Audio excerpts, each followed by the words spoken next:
하나님 말씀 함께 볼까요? 오늘 하나님 말씀은 구약성경 예레미야입니다. 예레미야 23장 5절에서 8절까지 있는 말씀입니다.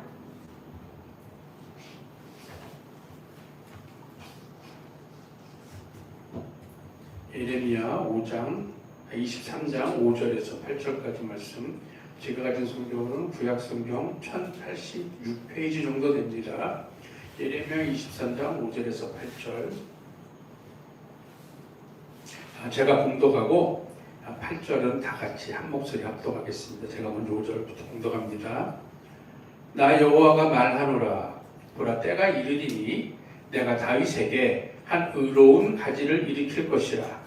그가 왕이 되어 지혜롭게 행사하며 세상에서 공평과 정의를 행할 것이며 그의 날에 유다는 구원을 얻겠고 이스라엘은 평안이 거할 것이며 그 이름은 여호와 우리의 의라 일컬음을 받으리라.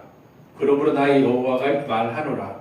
보라, 날이 이르리니 그들이 다시는 이스라엘 자손을 애굽 땅에서 인도하여 내신 여호와의 사심으로 맹세하지 아니하고, 다 같이 합독합니다. 이스라엘 집 자손을 북방 땅 그 모든 쫓겨났던 나라에서 인도하여 내신 여호와의 사심으로 맹세할 것이며 그들이 자기 땅에 거하리라 하시리라. 아멘. 오늘이 이제 사순절 셋째 주일입니다. 우리 사순절 기간 특별하게 우리가 하는 건 없지만 그걸 잘 보내고 계실 줄로 믿습니다. 지난 주일에는 사순절 이제 둘째 주일로 은혜와 진리로 이 땅에 오신 예수님에 대해서 함께 하나님의 말씀을 나누었습니다. 오늘은 왕으로 오신 예수님에 대해서 함께 살펴보려고 하는데, 예수님의 왕권에 대해서 성경에서는 참 여러 가지로 설명이 많이 있습니다. 그러나 그 중에 오늘은 의로우신 왕으로 오신 예수님, 여기 대해서 우리가 함께 하나님 말씀을 나누고자 합니다. 그래서 오늘 제목은 의로우신 왕이라고 제가 정했습니다. 오늘 본문을 가만 보면은 이제 하나님께서 이스라엘 백성들에게 앞으로의 소망에 대해서, 이스라엘 백성들에게 희망에 대해서 하나님께서 약속의 말씀을 주시는 그런 부분들입니다. 5절에 보면 하나님께서 말씀을 하시는데 이제 때가 이를 것이라고 그랬거든요. 이 때는 우리가 흔히 아는 그냥 무슨, 요즘 그래요. 때 하면은 무슨 종말의 때, 마지막 때, 이런 때에 계속 꽂히는데, 하나님 말씀하신 이 때는요, 이 본문의 이 때는 하나님께 계획하신 때를 말씀하고 있어요. 하나님이 정하신 때예요. 인간을 향하신 하나님의 구원 계획이 성취될 때가 다 되면 하나님께서 하시겠다는 말씀이에요. 창세기 3장 21절에 보면 하나님의 언약의 말씀이 있었습니다. 여호와 하나님이 아담과 그 아내를 위하여 가죽옷을 지어 입히시니라. 가죽옷이 지어 입혀졌잖아요. 아담과 하와를 하나님께서 범죄함으로 인해서 에덴 동산 쫓아내실 때 그들을 위해서 하나님께서 직접 가죽옷을 지어 입혀 주셨습니다. 그때 이 때라는 것은 이 가죽옷이, 그때는 상징적으로 하나님께서 동물의 가죽옷을 입혀주셨지만 이제 진정으로 예수님께서 그 가죽옷이 되어서 그들에게 보혈을 흘려주시고 가죽옷으로 찾아오실 때가 되는, 그때가 바로 하나님 말씀의 때가 이르입니다. 출애굽기 보면은 이스라엘 백성들이 애굽을 떠날 때 하나님께서 6월절에 언약을 주십니다. 6월절 언약 가장 큰 것이 무엇이냐면 어린 양을 잡아서 피를 문설주에 쭉 바르는 거예요. 그 모습이 출애굽기 12장 22절에 어떻게 기록되어 있냐면, 너희는 우슬초 묶음을 취하여 그릇을 담은 피에 적시어서 그 피를 문 임방과 좌우 설주에 뿌리고 아침까지 한 사람도 자기 집 문 밖에 나가지 말라. 우슬초가 이제 우리의 죄사함을 상징하는데, 우슬초에다가 어린 양의 피를 묻혀서 문설주에 쭉 뿌려서 바르라는 거예요. 오늘 5절에는 이 때가 이른다는 것은 이 어린 양의 피가 문설주에 뿌려질 때가 되었다는 거예요. 어린 양이신 예수 그리스도가 이 땅에 오셔서 그 보혈을 흘려서 그것을 가지고 우리들의 좌우 임방에 쭉 뿌려질 때가 되었다는 거예요. 그 때가 된 것이 하나님이 말씀하시는 때가 이뤘다는 거예요. 때가 이르렀으니까 이제 하나님께서 다윗에게 한 의로운 가지를 일으켜 줄 것을 말씀하고 있어요. 성경에 보면 다윗이 통치할 시대 말고 다윗이 죽은 이후에도 다윗의 이름은 많이 나와요. 다윗의 후손, 다윗의 자손, 다윗의 언약 쭉 다윗의 이름이 많이 등장이 하거든요. 우리가 알다시피 다윗은 이스라엘 역사 가운데 위대한 왕이에요. 어떻게 위대하냐? 이스라엘이 아주 강한 강대국이 아니라 그냥 나라였는데 거기서 이방 민족을 다 물리치고 아주 강대국으로 세우는데 큰 공헌을 한 왕이 바로 다윗이에요. 그러니까 하나님 편에서도 물론 다윗이 중요하지만 이스라엘 역사 가운데 볼 때도 다윗이라는 왕은 이스라엘 나라를 견고하게 세워주는데 아주 큰 역할을 한 그 왕이 바로 다윗이에요. 사무엘하 8장 14절은 이렇게 말씀하고 다윗에 대해서 다윗이 에돔의 수비대를 두되 온 에돔에 수비대를 주니 에돔 사람이 다 다윗의 종이 되니라. 다윗이 어디를 가든지 여호와께서 이기게 하셨더라. 이렇게 함께 하시면서 항상 모든 것을 승리하게 하신 왕이 다윗이. 하나님의 때가 됐을 때 다윗에게 한 의로운 가지가 나타나는 거죠. 그랬잖아요. 다윗과 같은 가지가 나타나는 건데 무엇이냐면 다윗과 같은 강한 힘으로 하나님을 의지함으로 어떤 상황에서 이길 수 있는 하나님이 그러한 분을 보내주신다. 예수님 어떤 상황에서 승리하십니다. 절대 패하시는 경우가 없어요. 왜요? 모든 것의 왕이 되시니까 그분이 저 패할 일이 없어요. 그분은 어떤 악한 영이라도 악한 존재라도 모두 다 물리치고 승리하신 분이기 때문에 다윗과 같이 강한 왕으로 표현이 되고 있는 거예요. 또 이 다윗에 대해 다른 것을 보면은요, 사무엘하 8장 15절에 보면 다윗이 온 이스라엘을 다스려 모든 백성에게 공과 의를 행할세. 오늘 아까 함께 말씀 나눴잖아요. 5절 하반절에 보면 세상에서 공평과 정의를 행할 분이 다윗의 의로운 가지라. 마찬가지예요. 다윗이 이스라엘 백성들에게 공과 의를 행한 것처럼 하나님께서 정하시는 다윗의 후손으로 오실 그분도 하나님의 공과 의를 행하시는 그러한 분으로 하나님께서 보내주신다. 모든 것을 어떤 상황에서 모든 것을 승리하시고 우리에게 힘을 주시는 그리스도의 권능이 바로 다윗이라는 이름 가운데 섞여 있는 거예요. 그곳에서 다윗에게 의로운 가지를 익혀준다고 그랬어요. 왜냐하면요, 이스라엘 백성들의 이 상식 안에서 그들이 알고 있는 머릿속에서는 자기들을 구원하는 메시아는 어느 날 뚝 튀어나오는 사람이 아니에요. 외국에서 오는 사람이 아니에요. 이스라엘 민족의 족보 가운데 태어나야 돼요. 그것도 아무 별볼을 없는 아무 다른 족보가 아니라 다윗과 같이 대단한 족보에서 태어나야 돼요. 그래서 하나님께서 메시아로 오시는 예수님을 영적인 계보도 하나님의 바로 하나님이신 그분이 인간의 몸을 입고 오신 그러한 분이시지만 이스라엘 백성들이 이해하기 쉽게 육적인 계보로도 완벽하게 아담과 아브라함과 다윗으로 이어지는 그 직계 족보 가운데 연결이 되는 것입니다. 그래서 그 가지라고 말씀하고 있는 거예요. 바로 이것은 하나님이 우리를 향하신 언약이 성취되는 거예요. 언약을 그 약속을 성취하실 분으로 오신다는 말씀이에요. 사무엘하 7장 11절에 보면은 하나님께서 다윗에게 주신 약속이 있습니다. 7장 11절에 전에 내가 사사를 명하여 내 백성 이스라엘을 다스리던 때와 같지 않게 하고 너를 모든 대적에게서 벗어나 평안케 하리라. 여호와가 또 내게 이르르니 여호와가 너를 위해 집을 이루고. 2절에 사울왕 다윗왕이 이스라엘 국가를 세우기 전에는 사사들이 이스라엘 땅을 다스렸어요. 그런데 참 힘들었잖아요. 그것처럼 예수님이 오시기 전에 선지자라는 사람들이 나타나서 지도자라는 사람들이 나타나서 바리새인이나 교회의 지도자들이 나타나서 이스라엘 백성들을 자기들의 뜻에 맞게 계속 이리 흔들고 저리 흔들던 때가 있었는데 이제는 그것처럼 하지 않고 직접 하나님이신 그분이 오신다는 거예요. 그래서 그분이 우리를 위해서 집을 이루어주신다.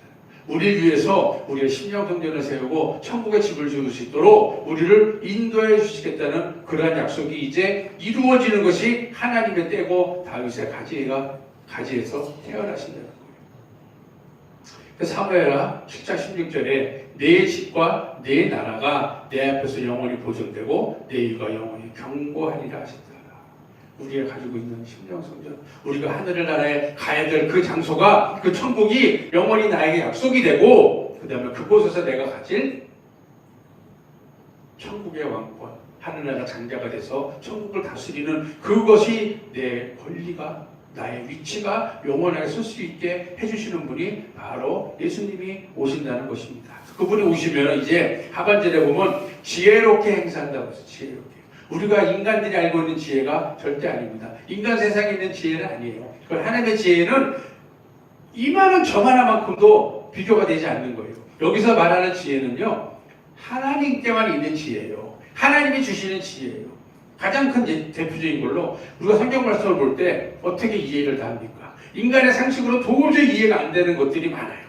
또 내가 써있는 글자로 뜻을 알지만 하나님 뜻을 깨닫기에는 정말 많이 인간의 이 지혜라는 게 부족해요. 그렇지만 하나님께 있는 지혜, 하나님이 주시는 지혜로 성경을 바라보면 이해가 돼요. 하나님이 주시는 지혜로 성경을 읽으면 무슨 말인지 뜻이 이해가 돼요. 이것이 바로 여기 있는 지혜롭게 한다는 그 말씀이거든요. 이사야 11장 1절과 2절에 보면 이새의 줄기에서 한 싹이 나며 그 뿌리에서 한 가지가 나서 결실할 것이요 여호와의 신 곧 지혜와 총명의 신이요 모략과 재능의 신이요 지식과 여호와를 경외하는 신이 그 위에 강림하신다고 했어요. 바로 인간의 몸을 입고 오시는 예수님의 육신의 모습이지만 거기에는 하나님의 언약하신 다윗의 줄기, 이새의 줄기가 연결이 되기 때문에 거기에는 하나님과 똑같은 지혜와 총명이 그대로 있다는 거예요. 왜요? 하나님 본체시니까. 그래서 그분이 하나님이 가지고 있는 지혜로 우리를 그대로 다스리고 우리를 지혜롭게 인도하신다는 거예요. 그래서 예수님 때 서기관 바리새인들, 교회 지도자들이 놀랬어요. 마태복음 13장 54절에 보면 고향으로 돌아가서 저희 회당에서 가르치시니 저희가 놀라 가로되 이 사람의 이 지혜와 이런 능력이 어디서 났는가? 이 말을 한 사람들이요 이스라엘 평민들이 아니에요. 이스라엘을 나름대로 이스라엘의 그 종교에 유대교 종교에서 나름대로 목에 힘줄 만한 사람들이에요. 이스라엘 회당에서 이스라엘 사람들을 가르치는 그 율법으로 가르치는 나름대로 학식이 있고 명망이 있다는 사람들이에요. 그런데 이 사람들이 예수님의 가르치심을 보고 깜짝 놀라요. 자기들이 가르친 거랑은 완전히 차원이 다른 거예요. 하나님 뜻이 그대로 전달되니까 예수님의 지혜에 놀란다는 거예요. 왜냐? 예수님은요 인간의 생각으로 지혜롭게 하시는 분이 아니라 하나님 자신이니까 하나님이 쓰신 성경책을 그대로 풀어줄 수 있는 거예요. 이러한 지혜롭게 우리들에게 하나님의 지혜로 우리에게 함께 하시겠다 말씀이에요. 그리고 공평과 정의를 행하신다고 그랬거든요. 공평이요? 우리 잘 알잖아요. 찬성이 돼 있잖아요. 공평하신 하나님이. 이 공평은 인간이 생각하는 이런 저울초 공평이 아니라 하나님의 공평하심이에요. 하나님의 공평하심은요 다른 거 아니에요. 우리가 할 때 한 개를 주고 이 사람을 죽여주고 공평하지 않아? 이런 거 하나님은 중요하잖아요. 하나님의 공평하심이 뭐냐면 이 땅에 누구에게나 복음이 전파되는 것이 하나님의 공평하심. 우리가 볼 때 저 사람 정말 악한 사람이야. 저런 사람이 왜 있을까? 인간의 판단이에요. 하나님 보시기에는 그런 사람일지라도 나는 복음을 듣고 변화되기를 원해. 그런 사람이라도 나는 천국에 들어와 살기를 원해. 변화돼서. 그게 하나님의 공평하심이에요. 누가복음 4장 26절에 보면 예수님이 말씀하셨거든요. 엘리야가 그중 한 사람에게도 보내심을 받지 않고 오직 시돈 땅에 있는 사렙다의 한 과부에게 뿐이었습니다. 이게 뭐냐면 이스라엘뿐만 아니라 온 땅에 3년 6개월의 큰 흉년이 들었어요. 먹을 것이 없었어요. 그때 엘리야 선지자가 이스라엘 사람들의 집에 가서 그들을 축복해 주는 것이 아니라 사렙다 한 과부에게 찾아갔어요. 그래서 거기서 그 집에 기름병이 마르지 않게 해줬어요.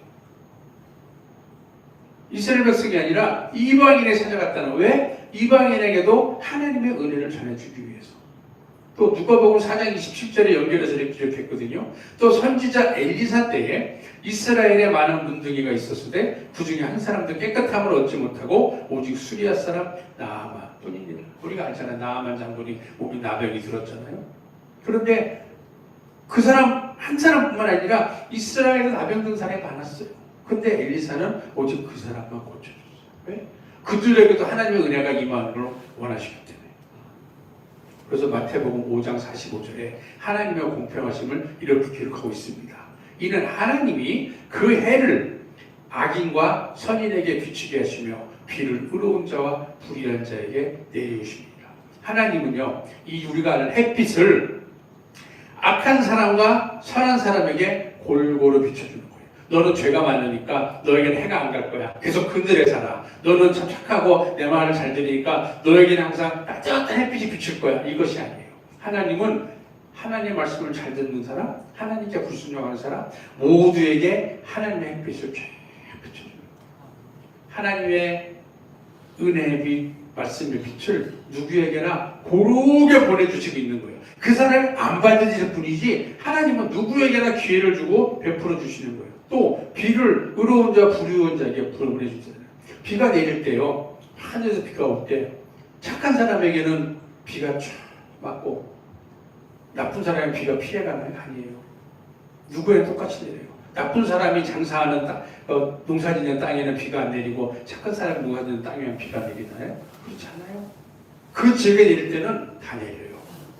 이게 하나님의 공평하심이에요. 다시 말하면 하나님의 말씀의 은혜를 내려주는데 하나님의 말씀대로 의롭게 사는 사람이나 불순종하는 사람이나 하나님 똑같이 말씀의 은혜를 주시는 거예요. 그런데 의로운 사람은 그것을 내 말씀 받아들이기 때문에 자신이 더 말씀 안에 거하게 되고 의롭게 되는 것이고, 불순종한 사람은 그 말씀을 거부하니까 자기가 못 받을 뿐이지 하나님은 누구에게나 기회를 준다는 거예요.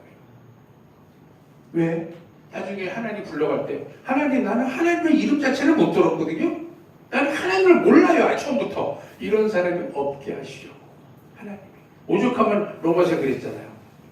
하나님의 복음이 안 들어간 곳은 하나님이 이 땅의 자연 환경을 통해서라도 하나님을 깨닫게 해주셔야 하죠. 왜? 하나님의 공평하심이에요. 복음이 안 들어간 땅에는 하나님 이름이 안 들려요. 그러면 나 하나님 원래 몰랐어요. 그러니까 나는 억울해요. 나 지옥 못 가요. 그럴까봐 자연 환경을 통해서라도 그들이 깨달을 수 있게 하나님이 이끌어 가신다. 이게 하나님의 공평하심이거든요. 우리 예수님도 이렇게 공평하심으로 우리에게 찾아오신다는 거예요. 그리고 정의를 행하는 것이라고 했어요. 정의요? 생각하면 안 돼. 우리가 아는 정의, 이것이 옳다, 해야 돼, 데모하고 저것은 아니야, 물러가라 한다는 정의가 아니에요. 인간의 정의가 아니에요. 하나님의 공의가 펼쳐지는 게 정의예요.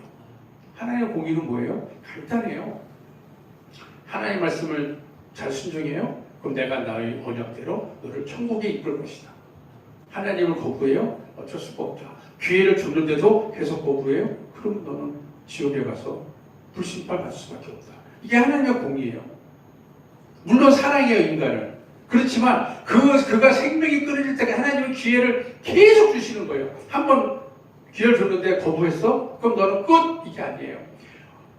하나님은 계속 기회를 주세요. 그 사람이 알지 못할 뿐이지 계속 기회를 주세요. 그러나 생명이 끊어지면 그때는 기회가 없어요.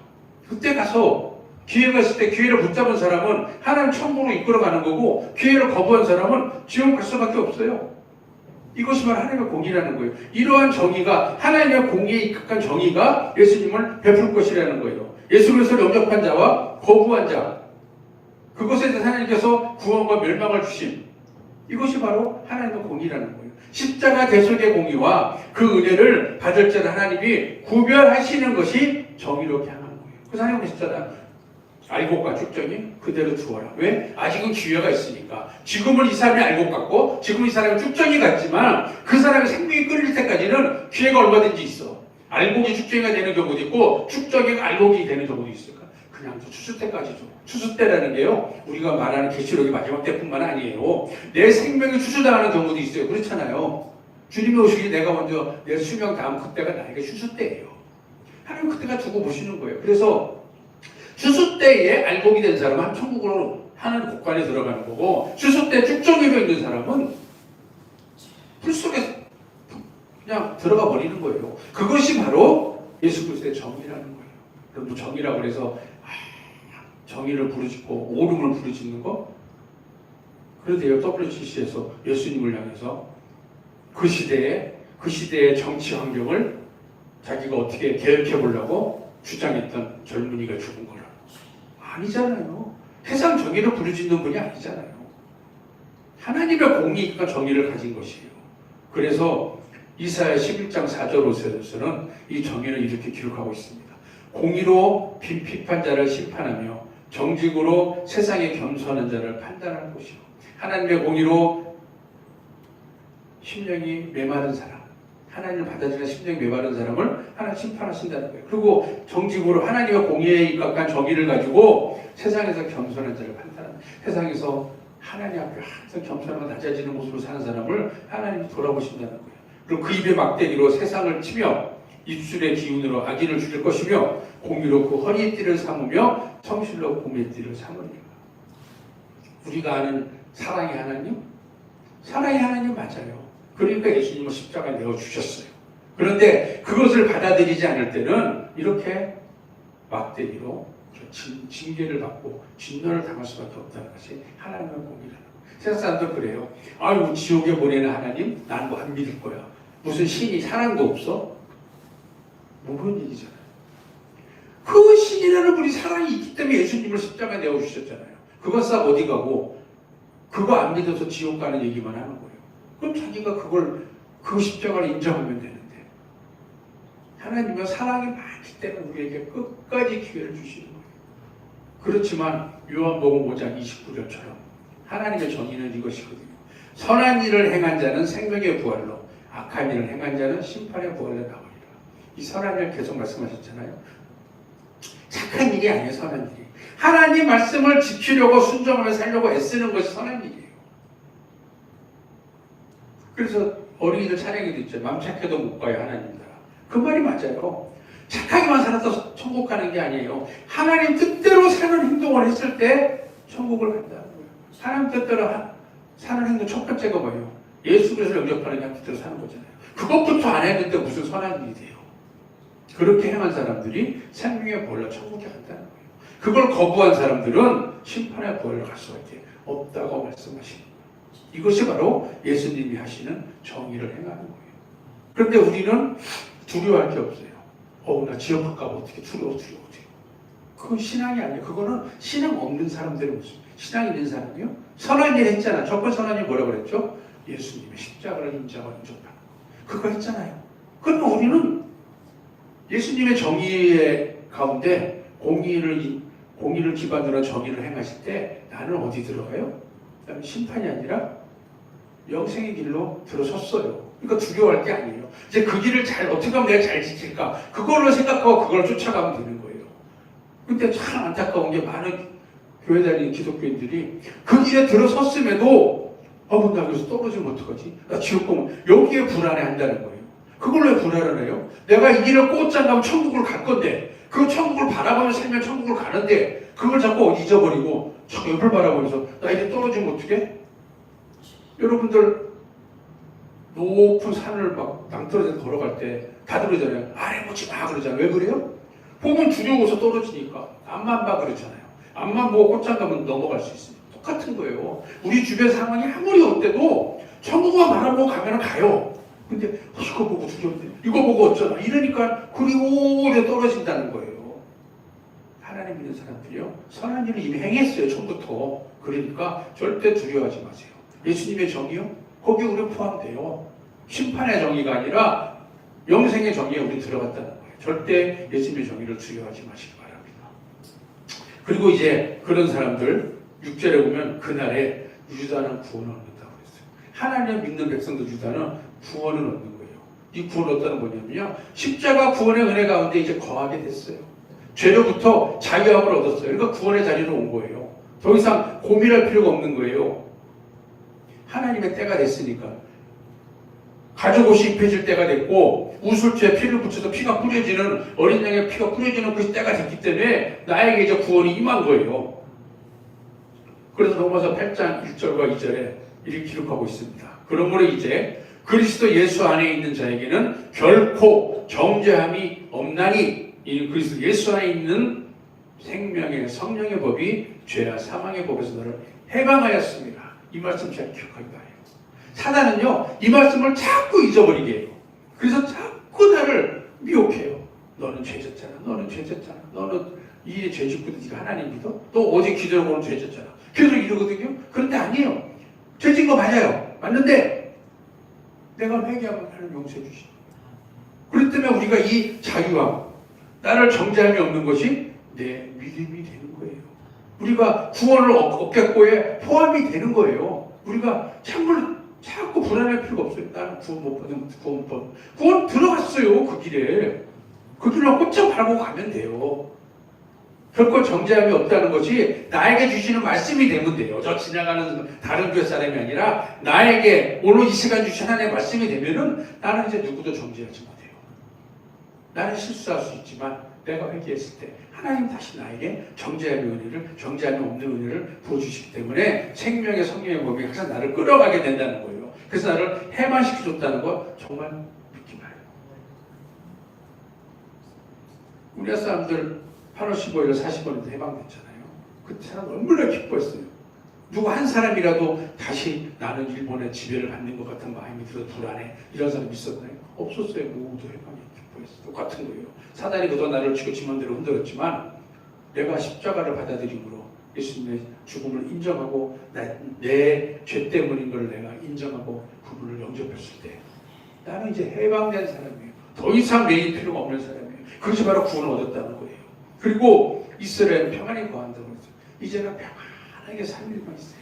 착각하시면 안 돼요. 평안히 산다고 나의 육신의 삶이 탄탄대로 열리는 건 절대 아니에요. 예수님을 믿기 이전이나 믿기 이후나 육신의 삶은 그 삶이 연장선이에요. 확 바뀌지 않아요. 예수님 믿었다고 그날 뭐 복권이 당첨되나요? 예수님 믿었다고 그날 내가 대학교를 붙나요? 예수님 믿었다고 그날 내가 집을 사나요? 아니에요. 내 육신의 삶은 계속 연장선이에요. 나의 노력 여하에 따라서 어떻게 되느냐가 계속 나뉘어요. 하지만 내 마음의 평안, 영적인 상태는 평안을 누리게 되는 왜? 하나님께 주시는 평안이 있기 때문에. 하나님 없는 사람들이요 불안해요. 왜? 내가 가진 것 잃지 말아야죠. 그리고 나서 더 가져야죠. 옆 사람이 뭐 잘 되는 것 같아요? 나는 그보다 잘 돼야 내가 성취감이 있죠. 이러니까 계속 평안함이 있는 게 아니라 계속 어떡하지 뭘 더 할까 뭘 더 가질까 끊임없이 하게 돼 있는 거예요. 그러나 하나님이 주신 영적인 평안함에 거하게 되면요 예수님부터 예수를 영접하고 얻는 평안함이 있으면 그런 것이 필요가 돼요. 우리 예수님 처음 영접하고 기쁨이 있을 때 그 감사와 기쁨 기억하잖아요. 뭘 해도 웃습니다. 어떤 상황에서도 나는 평안하고 누가 어떤 걸 내 옆에 보여줘도 어떤 상황이 다가와도 그래 별거 아니야. 하나님 해결해 줄 텐데 뭐. 이런 평안들이 항상 따라다니는 거. 근데 지금은 안 그런다? 내 믿음이 좀 떨어졌어요. 지금 안 그런다? 생각되시는 분? 다시 내가 그 마음을 찾기 위해서 기도해야 되겠다. 노력하시기 바라요. 그러나 그것은 하나님 다시 채워주세요. 기도하시면. 이 평안이 중요하기 때문에 하나님 주신 평안이 정말 중요하기 때문에 요한복음 14장에 보면 예수님이 내가 이제 곧 갈 거야. 내가 곧 얼마 안 있으면 아버지 집으로 돌아갈 거야. 그런데 너희들이 걱정하고 불안해할까 봐 내가 부어해서 성령을 너희에게 보내줄게. 그 이유는 뭐냐? 요한복음 14장 27절에 보면 평안을 너희에게 끼치노니 곧 나의 평안을 너희에게 주노라. 내가 너희에게 주는 것은 세상이 주는 것 같지 아니하니라. 너희는 마음에 근심 말고 두려워하지도 말라. 너희들 내가 너희랑 같이 3년 동안 다니던 내 모습이 어느날 사라진다고? 절대 두려워하지 마. 왜? 눈에 보이지 않는 성령님이 너희와 함께 하실 거야. 또 너희에게 평안을 계속 주실 거야. 그러니까 너희는 세상이 주는 그런 기쁨이 아니라 하나님이 주시는 평안을 줄 거기 때문에 더 이상 근심하지 말고 두려워하지 말고 그분만 믿고 그분과 대화하고 교통하면서 잘 따라오라고 알려주시는 거예요. 그리고 예수님이 부활하신 후에 제자들을 만나서 하신 첫 마디가 뭔지 알아요? 잘 있었어? 안 무서워 나? 이 말씀이 아니에요. 나 죽은 줄 알았지? 나 부활했어. 그 말씀이 아니에요. 뭐라고 그러시는지 알아요? 요한복음 20장 19절에 보면 이날 곧 안식 후 첫날 저녁 때에 제자들이 유대인들을 두려워하여 모인 곳에 문들을 닫았다. 왜? 예수님 자기들 3날 따라 예수님이 사형당했잖아요. 이제 다음 차례는 자기들 같아요. 얼마나 무서워요. 그러니까 모여놓고 문을 다 잠그고 이제 더더더 떨고 있는 거예요. 그때 예수님이 오셨어요. 예수께서 오사 가운데 서서 가라사대 너희에게 평강이 있을지어다. 평안해. 떨어지지 마. 하나님이 주시는 평안, 교회 성령이 주시는 평안으로 너희들 마음을, 심령을 편안하게 가져. 이것이 정말 중요하다는 알려주죠. 우리요 평안하지 않을 때 있나요? 우리의 삶은 육신의 삶은 평안하지 않을 때가 더 많아요. 왜? 사단은 하나님 믿는 사람은 그냥 두지 않거든요. 어떻게든 괴롭혀서 쓰러뜨려야 되거든요. 그러나 하나님은 우리에게 신앙 안에서 믿음 안에 평안을 주셔서 우리 신앙을 지키도록 이끌어 주십니다. 그리고 이 평안은 우리의 이 땅에 살 때에도 평안이지만 히브리서 4장 9절과 10절에 보면 영원한 평안도 기록하고 있어요. 그런즉 안식할 때가 하나님의 백성에게 남아있도다. 이미 그의 안식에 들어간 자는 하나님이 자기 일을 쉬신과 같이 자기 일을 쉬느니라. 이 안식할 때요 영원한 안식이에요. 이 땅에서도 성령님과 함께하는 평안 가운데 쭉 거하다가 하나님이 불러갔을 때는 영원한 안식에 들어가는 거예요. 그래서 거기서 모든 것을 쉬고 하나님만 찬양하고 예배드리는 일을 거기서 하면서 평안하게 사는 그 모습이에요. 이 평안이 이 땅에서 평안뿐만 아니라는 거예요. 하나님 그 평안을 앞으로 영원한 삶까지 평안을 계속 이끌어 가신다는 그 평안이에요. 그 평안에 거하겠다는 거예요. 그분이 오시면 그분이 오셔서 우리와 함께 하시고 우리에게 지혜롭게 하시고 공평과 정의를 행하시면은 우리가 구원을 얻고서 그 구원을 힘입어서 평안히 거하는데 이 땅의 삶의 평안뿐만 아니라 영원한 나라까지 평안이 계속된다는 것입니다. 하나님께서 평안하게 하라고 뭐라고 하시냐면 로마서 8장 6절에 육신의 생각은 사망이요 영의 생각은 생명과 평안이니라. 이 땅의 것은 막 고민하고 생각하면요 그런 건 그것 때문에 내가 영적인 도움 하나도 없이 죽음밖에 없다는 거예요. 거기 휘말리게 되니까 거기 매이게 되니까 어떡하지 뭐가 필요해 어떡하지 이거 어떻게 해결해서 어떡하지 이거 어떻게 이러다 보면은 근심 걱정에 휘말려서 결국에는 하나님을 잃어버리고 사망일 수밖에 없다는 거예요. 그러나 영의 생각은요 어떡하지 이거 달래 어떡하지 어떻게 하면 내가 하나님 말씀을 또 잘 지키지 어떡하지 내가 어떻게 하면 어제 죄를 졌는데 하나님께 빨리 회개를 하지 어떡하지 내가 이거 어떻게 하면 하나님 기뻐하시는 더하지 이런 어떡하지로 바뀌는 거예요. 이게 영의 생각이에요. 똑같은 어떡하지도 다르다는 거예요. 그랬을 때 하나님이 그런 사람들은 생명과 평안 가운데 계속 누릴 수 있게 하나님이 붙들어 주신다고 말씀하십니다. 고린도서도 그런 말씀이 있어요. 근심에 대해서 하나님 뜻대로 하는 근심, 하나님 뜻대로 하지 않는 근심. 하나님 뜻대로 하지 않는 것이면 아까 영의 생각이에요. 이 땅의 것 어떻게 하지? 무엇을 먹을까? 무엇을 입을까? 걱정하는 것이 하나님 뜻대로 하지 않는 근심이에요. 그런 하나님 뜻대로 하는 것이면 하나님 앞에 내가 죄를 지었네. 회개해야지. 내가 어떻게 하면 하나님을 더 잘 지킬 수 있을까? 어떻게 하면 내가 하나님께서 순종을 살 수 있을까? 이것이 하나님 뜻대로 하는 근심이에요. 이것은 하나님께 기쁨이 된다고 기록하고 있어요. 이것이 바로 평안의 삶이라는 거예요. 그리고 그분을 향하여 예수 그리스도의 이름을 향하여 여호와 우리의 의라고 부르게 된다는 거예요. 우리의 의는 뭐냐면은 우리가 의가 되시는 분이라는 거예요. 죄인인 우리를 의롭게 만들어 주시는 분이 바로 예수 그리스도라고 부르게 된다는 거예요. 로마서 3장 25절과 26절에 보면 이렇게 하고 있습니다. 이 예수를 하나님이 그의 피로 인하여 믿음으로 말미암는 화목제물로 세우셨으니 이는 하나님께서 길이 참으시는 중에 전에 지은 죄를 간과하시고 전에 지은 죄를 하나님이 기억하지 않고 넘어가심으로 자기의 의로우심을 나타내려 하시니 곧 이때에 자기의 의로우심을 나타내사 자기도 의로우시며 또한 예수 믿는 자를 의롭다 하려 하심이니라. 예수님은 하나님의 말씀대로 언약대로 그대로 순종하셨기 때문에 그분은 당연히 의로우신 분이에요. 그것이 아니어도 그분은 하나님 자신이 의로우신 분이시지만 또 우리 눈에도 의로우신 분이 나타나셨는데 그것으로 끝나는 것이 아니라 예수님만 의로운 분으로 끝나는 것이 아니라 그분을 믿는 우리도 예수를 믿는 사람도 의롭다 하게 만드시기 위해서 이 땅에 오셨다는 거예요. 그래서 의롭다는 것은 하나님이 우리가 지은 죄를 간과하신다, 잊어버리신다, 넘어가신다는 거예요. 우리가 죄를 지었지만 그래? 없는 걸로 쳐줄게. 아까 말한 것처럼 정죄하지 않는 거예요. 그것이 바로 예수님 때문에 우리까지 의롭다함이 되어준다는 거예요. 그래서 로마서 4장 25절에 이렇게 기록하고 있습니다. 예수는 우리 범죄함을 인하여 내어줌이 되고 또한 우리를 의롭다 하심을 위하여 살아나신 거예요. 우리의 죄 때문에 그분이 십자가에 내어줌이 돼서 돌아가셨어요. 그것으로 끝나면 기독교가 필요가 없죠. 그렇잖아요. 죽음으로, 다른 종교는 다 죽음으로 끝나요. 우리가 아는 다른 종교 지도자들, 뭐 마호메시나 석가나 죽었어요. 죽음으로 끝났어요. 그들의 뭐 가르침은 있다 그러지만 일단 그 존재 자체는 죽었어요. 그래서 그들은 그들의 무덤을 아주 신성시해요. 그런데 기독교는요, 아니에요. 죽음으로 끝나지 않았어요. 그분이 살아나셨어요. 그래서 그분의 무덤이 없어요. 우리 자랑할 무덤이 없어요. 대신에 그분이 살아나심을 자랑하는 거예요.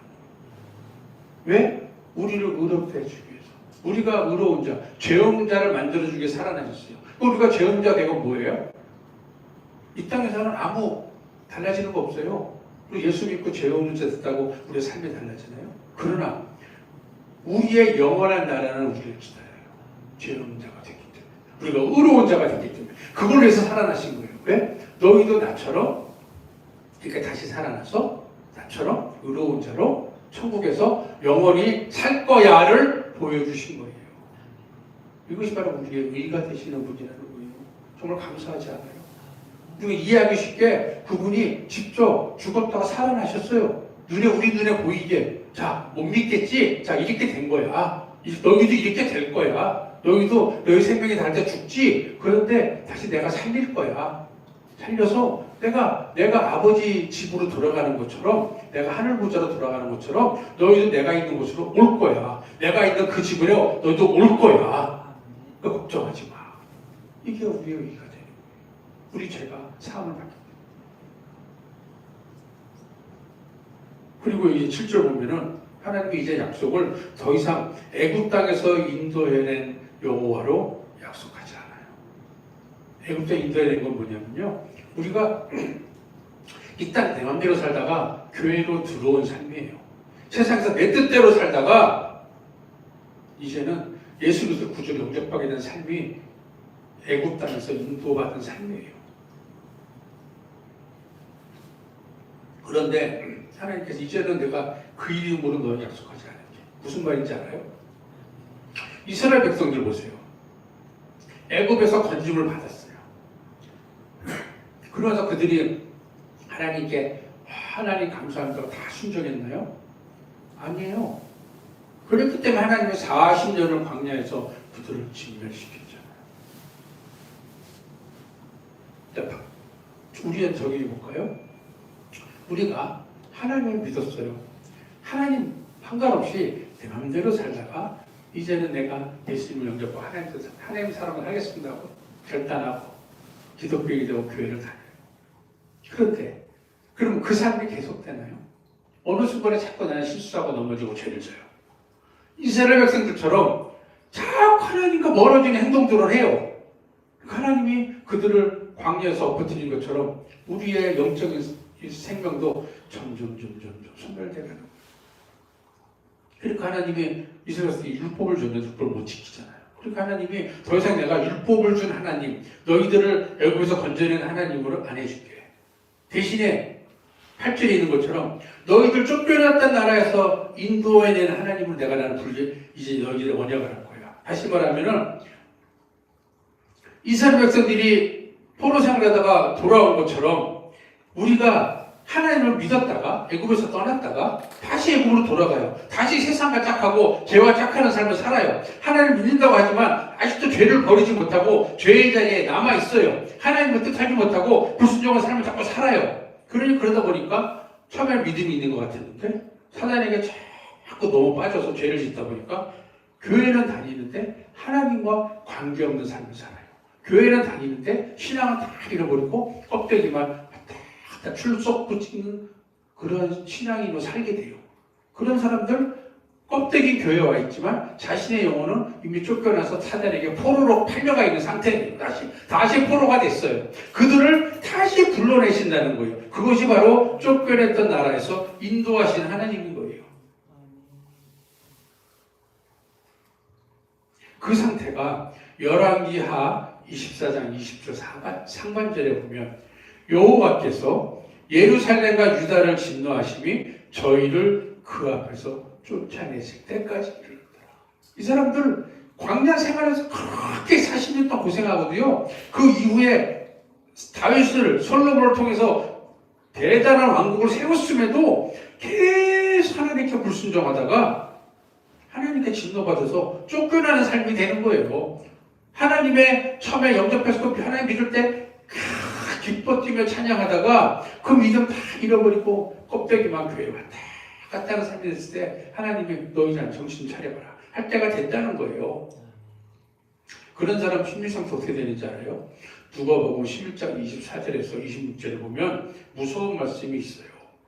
더러운 귀신이 사람에게서 나갔을 때에 물 없는 곳으로 다니며 쉬기를 구하되 얻지 못하고 이에 가로되 내가 나온 내 집으로 돌아가리라 하고 와보니 그 집이 소재되고 수리되었거늘 이에 가서 저보다 더 악한 귀신 7을 데리고 들어가서 거하니 그 사람의 나중 형편이 전보다 더 심하게 되니라. 이게 쫓겨난 사람이에요. 처음에 하나님 믿고 내 마음속에 귀신을 쫓아냈어요. 성령님이 들어오시니까 나는 하나님 사람이 될 거야 해가지고 쫓아냈어요. 그런데 이제 이 집을 성령님이 거하실 처소로 잘 관리를 하면서 신앙생활을 해야 되는데 그냥 냅둬버리는 거예요. 더 이상 여기에 하나님 말씀으로 채우질 않아요. 그러니까 성령님도 거하시기가 참 불편하니까 빈집이 돼버려요. 그러니까 귀신이 밖에 돌아다니다가 내가 정말 머물 곳이 없네. 내가 전에 있던데 어떻게 됐나 구경하는데 성령님이 계시는 참 거룩한 성령에 계시니 얼씬도 못할 텐데 비었네. 근데 성령님이 다녀가셨기 때문에 깨끗하게 청소는 됐네. 야 가서 내 친구들 데려가야지. 악한 영을 다 데려온다. 이게 바로 쫓겨난 나라가 되는 거예요. 그러나 그때라도 우리가 예수님의 복음을 다시 받아들이고 다시 변화되면은 거기서 인도하여 내신다는. 그래서 8절에 보면 이제는 내가 더 이상 너희들 애굽 땅에서 구해낸 하나님이 아니라 쫓겨난 나라에서 구해낸 하나님으로 내가 약속을 해줄 거야.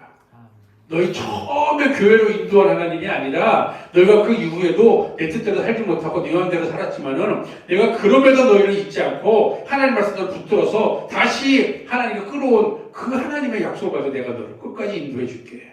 그리고 쫓겨난 나라에서 인도하신 하나님의 말씀을 하시는 거예요. 하나님은요, 아까 그랬잖아요. 내 생명이 닿을 때 기회를 주신다. 하나님은 끝까지 하시는데 쫓겨난 나라, 다시 쫓겨났더라도 이스라엘 백성처럼 애굽에서 구원시켰는데 자기 마음대로 살다가 광야에서 성인 세다 멸망당하고 그리고 나서도 자기 마음대로 살다가 사사시대 그렇게 고생을 하고 그리고 또 자기 마음대로 살다가 다윗 솔로몬 왕이 세워준 대왕국을 쫄딱 말아먹은 이스라엘이었지만 하나님께서 바벨론을 쫓겨난 바벨론에서 구해주는 그런 하나님을 다시 보여주시잖아요. 그것처럼 내가 하나님 영접 믿기를 결단했다가 와서 신앙생활 시작할 때 그 기쁨 다 잊어버리고 다시 죄에 끌려가는 사람을 살려는 모습이 계속될지라도 하나님은 그들을 다시 데려와서 하나님 백성 만들기를 원하신다는 거예요. 그래서 내가 다시 빠진 죄에 물려서 나를 구원해 주시는 것이 쫓겨난 나라에서 인도해 주시는 하나님이라는 거예요. 율법이 아니라 복음으로. 왜? 율법은요 자꾸 넘어질 수밖에 없어요. 율법은 죄에 대한 정죄만 있기 때문에 넘어질 수밖에 없거든요. 그러나 그 율법을 다 보완해 주는 게 복음이에요. 그래서 너희들이 죄를 안 지은 걸로 인정해 주는 거예요. 그래서 하나님의 뜻을 알아가면서 자신의 죄를 바라보고 회개할 때 다시 기회를 주시는 것이 쫓겨난 나라에서 인도해 내주신 하나님이라는 거예요. 로마서 1장 17절에 이렇게 기록하고 있습니다. 복음에는 하나님의 의의가 나타나서 믿음으로 믿음에 이르게 하나니 기록된 바 오직 의인은 믿음으로 말미암아 살리라 한 것 같으니라. 복음에 하나님의 의의가 나타나 하나님의 그 공유가 나타나기 때문에 십자가를 통해서 복음이거든요. 십자가 이전에 율법이었어요. 십자가를 통해서 율법에서 못 지키는 그러한 조항들 다 지킨 걸로 인정해 주는 게 십자가 사건이거든요. 그렇기 때문에 이제는 그것을 믿는 사람들이 의로운 사람으로 살 수 있다는 거예요. 사도행전 13장 39절에 율법에 대해 이렇게 기록하고 있어요. 또 모세의 율법으로 너희가 의롭다 하심을 얻지 못하던 모든 일에도 그렇잖아요. 율법에 하나만 안 지켜도 안 지킨 게 되잖아요. 이 사람을 힘입어 믿는 자마다 의롭다 하심을 얻는 이것이니라. 예수 그리스도를 통해서 그분을 믿는 사람마다 이제는 의로운 자, 율법을 다 지킨 자가 된다는 것이에요. 스가랴 3장 8절과 9절에 조금 생소한 말씀인데 함께 한번 들어볼까요? 대제사장 여호수아야, 너와 내 앞에 앉은 내 동료들은 내 말을 들을 것이니라. 이들은 예표의 사람이라. 내가 내 종 순을 나게 하리라. 만군의 여호와가 말하노라. 내가 너 여호수아 앞에 세운 돌을 보라. 한 돌에 7일이 있느니라. 그리고 내가 새길 것을 새기며 이 땅의 죄악을 하루에 제하리라. 하나님께서 하나님의 사람들을 통해서 모든 것을 지켜보시지만, 그들의 잘못된 것을 하나님이 다 기록하시지만 이 땅의 모든 죄악을 하루에 제하리라. 됐잖아요. 하나님 언약이 이것이 이루어졌어요. 하루에 제해졌어요. 언제요? 예수님이 십자가에서 운명하실 때 그 모든 죄악이 한 번에, 단번에 다 제해진 거예요. 이것이 바로 의로움이고 죄 가운데 있는 사람, 다른 나라에 잡혀간 사람, 쫓겨난 사람들은 구원해 주시는 복음의 진리인 거예요. 그래서 우리는 율법을 다 지켜야 되는 그런 의무에서 벗어나서 율법을 알지만 예수를 믿음으로 율법을 지킨 것으로 인정받는 것이 된다는 것입니다. 그래서 하나님은 이제 더 이상 너희들을 교회에 처음 나오게 한 하나님으로 약속하시는 것. 그 약속이 없어진 건 아니에요. 그 약속을 유효해요. 그렇죠. 거기에 덧입혀서, 거기에 더해서 너희를 하나님을 알게 하고 교회로 이끄신 그 약속에 플러스해서 너희들이 그럼에도 불구하고 죄 가운데 살지만 그 죄 가운데서 내가 항상 너희를 지켜보면서 다시 하나님의 성전으로 불러들이고 하나님 앞으로 인도하기 위해서 내가 함께 힘쓰고 돌아보고 있다는 것을 알려주시는 것이 쫓겨났던 나라에서 인도해내신 여호와라고 말씀하고 계십니다. 하나님께서는요, 예수님을 이 땅에 육신의 모습으로 보내실 때에 의로우신 왕으로 보내주셨습니다. 그 이유는 오늘 말씀에 기록된 것처럼 지혜와 공평과 정의를 통해서 이 땅에 하나님의 백성들을 만들어 가시기 위해서 하신 것입니다. 그리고 그 방법으로 그분이 먼저 십자가에 달리셨습니다. 그래서 그 의로우심의 본을 보여주셨어요. 하나님께 온전히 순종함을 보여줬어요. 그리고 불순종 때문에 쫓겨났던 자들을 다시금 불러 모으셨습니다. 그분의 의로우심이 있었기 때문에, 그분의 온전하신 순종이 있었기 때문에 우리의 불순종도 순종을 바뀔 수 있는 거예요. 그리고 예수님의 의로우심 때문에 복음을 받아들인 자들을 의롭게 해주셨습니다. 다시 말하면 죄인인 사람을 죄 없는 자로 인정받게 해주셨다는 것입니다. 이것이 바로 의로우신 왕으로 오신 예수님의 모습이고 그 이유고 우리에게 적용되는 하나님의 은혜인 것입니다.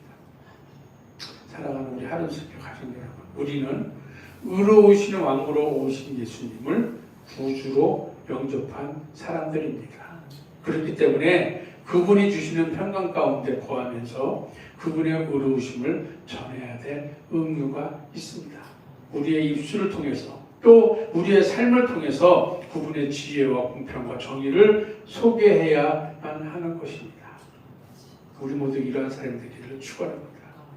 애국에서 건져주신 그 예수님의 거기에 머무는 신앙이 아니라 거기서 더 나가서 바벨론 포로에서 구원해 주신 예수님의 은혜에 감사하게 되기를 바랍니다. 그리고 영원한 안식, 영원한 평강을 소망하는 믿음의 사람들이 되기를 주님의 이름으로 간절히 축원드립니다.